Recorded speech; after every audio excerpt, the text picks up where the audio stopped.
Мы прожгли камин, ставили колбу, одели колпак сверху.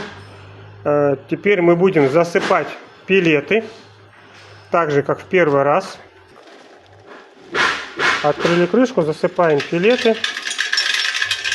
Сейчас мы потом ниже откроем зольник на 2 сантиметра. Все, засыпали пилеты, нам этого достаточно будет хватит, чтобы разжечь и выйти на полную готовность. Открываем здесь зольник на 2 сантиметра. Вот так вот. 2 сантиметра открыли зольник. Закрыли крышку. Таким же образом подносим горелку и зажигаем. Пилеты буквально 2 минуты ждем. Вот.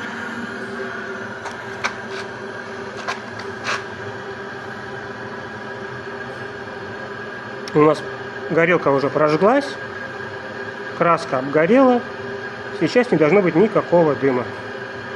И сейчас мы посмотрим, сколько потребуется времени выйти камину на полную работоспособность. Ровно 2 минуты будем разжигать. Еще у нас минута осталась. Повторюсь, горелки у нас обычные, продаются на любых магазинах, на любых рынках, на любых остановках. Наверное, достаточно, да, уже? Да, даже меньше 2 минут требуется, чтобы разжечь. Все. Огонь разжигается. Повторюсь, зольник у нас открыт на 2 сантиметра. Теперь ждем, смотрим, когда выйдет огонь на полное рабочее состояние.